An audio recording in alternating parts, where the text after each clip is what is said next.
I want to talk today about anxiety. I've had so many clients come to me and talk to me about how they're experiencing anxiety on a regular basis, even when there isn't anything going on, anything wrong. It's just kind of a baseline state that they experience pervasively, and they desperately want to change it, to fix it, which is completely understandable. So I'm going to talk today about what to do if you're experiencing anxiety and you don't know why. And even when everything in life seems to be relatively fine and okay, like let's say you have a day where there's nothing really challenging happening, you still have this underlying state of anxiety.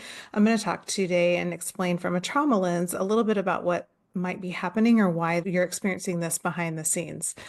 So when we're kids and we experience anything that's really overwhelming, when we have life events that we don't know how to manage, that is like more mature than what our emotional development it can manage or handle or is supposed to manage or handle, then we experience anxiety because we're asking our nervous system, we're asking our entire body, honestly, to reconcile something or to process something or experience something that we're not emotionally stable enough yet, sophisticated enough yet to really be able to manage.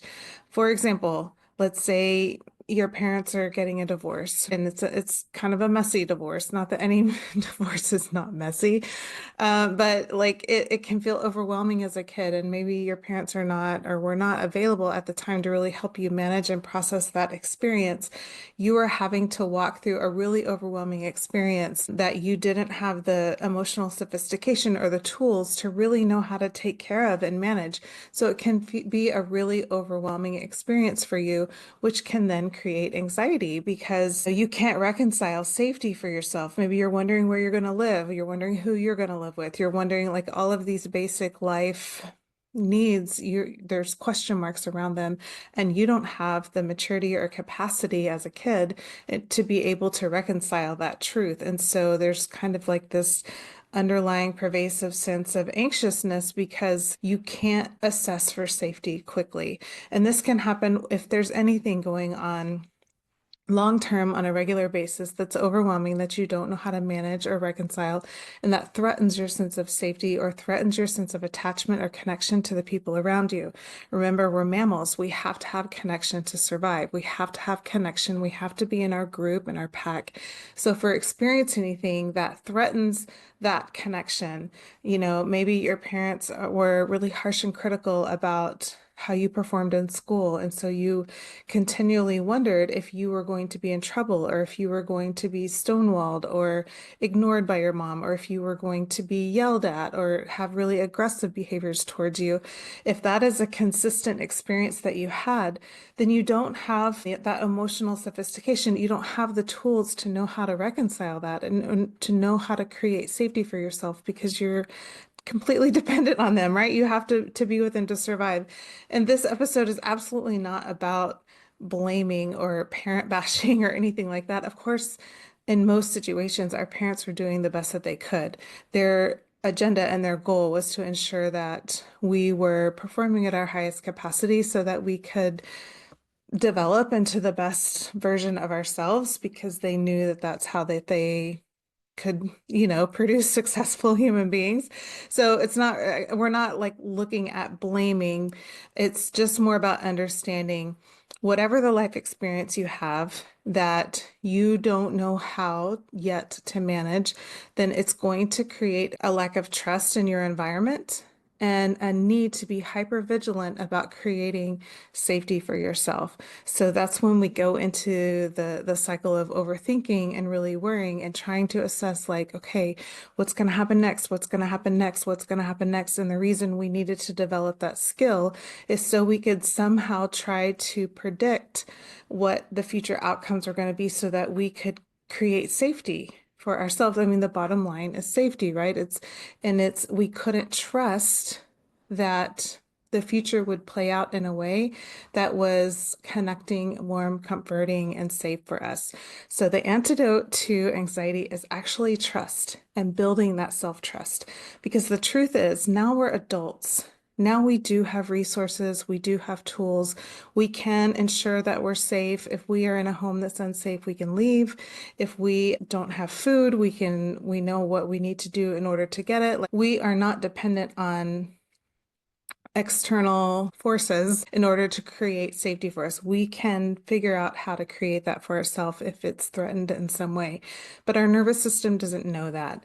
It has developed over time it's like the wheels were set in motion a long time ago that we needed to think to create safety, but we don't realize that our situation has completely changed, that our emotional capacity has developed and grown up, that we have choices, that we can create safety for ourselves now in ways that we couldn't before.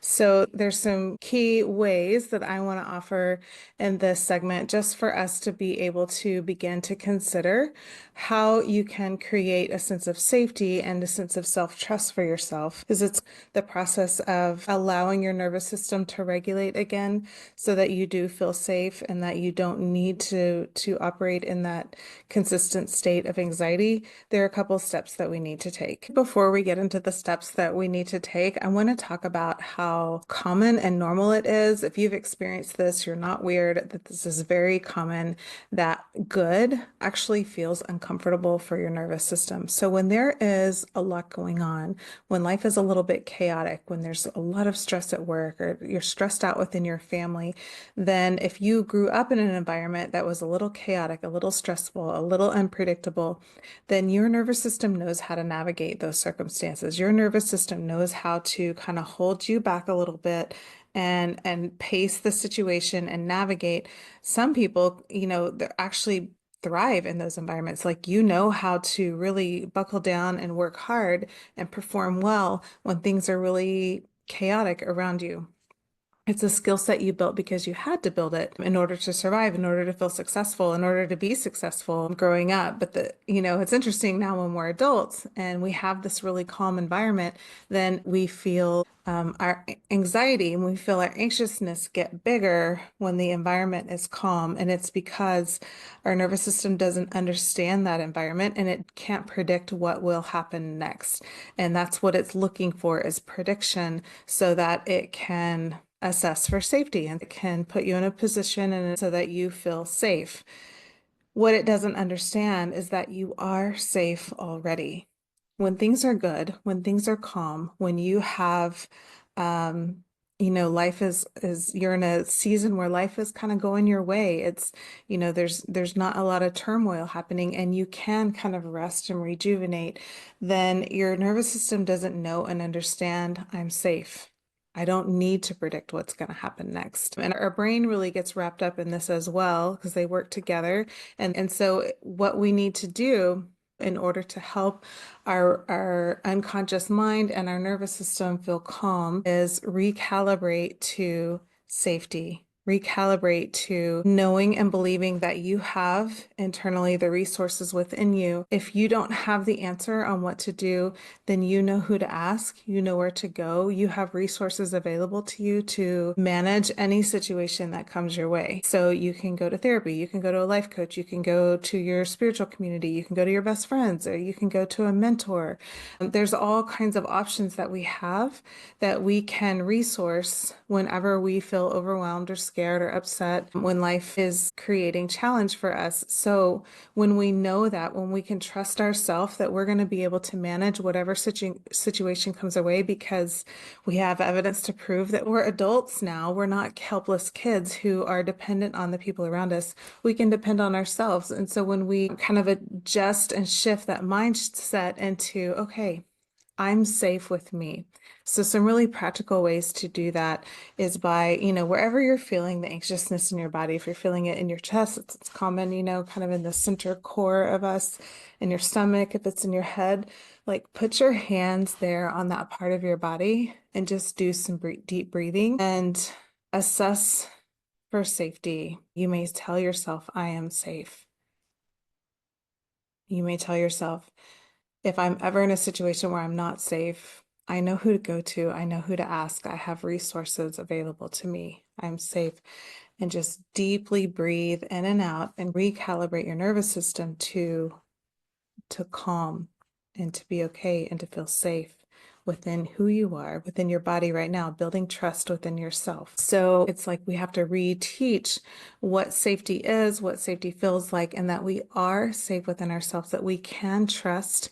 And I know that this can be really challenging if you've had like hypercritical parents, or you have a hypercritical boss or hypercritical partner, people who are constantly questioning your decisions and your choices. But this is all something that we can navigate and undo as adults now.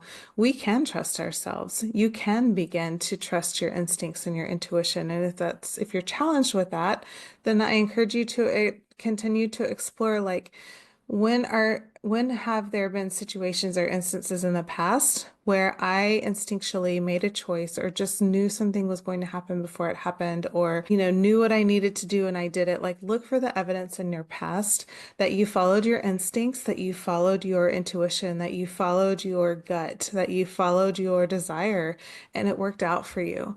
Because what happens when we're wired for anxiety, when we're looking for what's wrong, when we're looking for the next problem, then we don't recognize the moments when we actually do follow when things go well for us. They don't even register. The only things that are registering are what we're looking for. So it's like adjusting and looking for those times. It's very common for people to talk about gratitude and shift to gratitude. I very much believe in that. I think this is something that can very much help.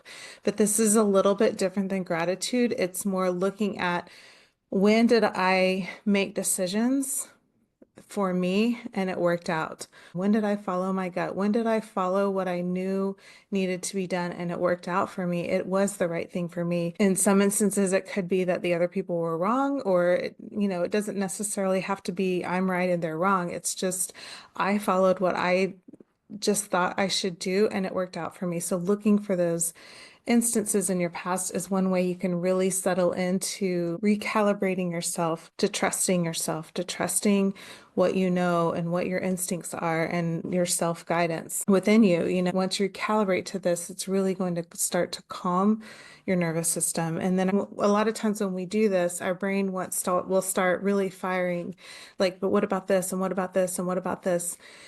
And that's where you take another deep breath and just say, thank you, brain, for trying to keep me safe.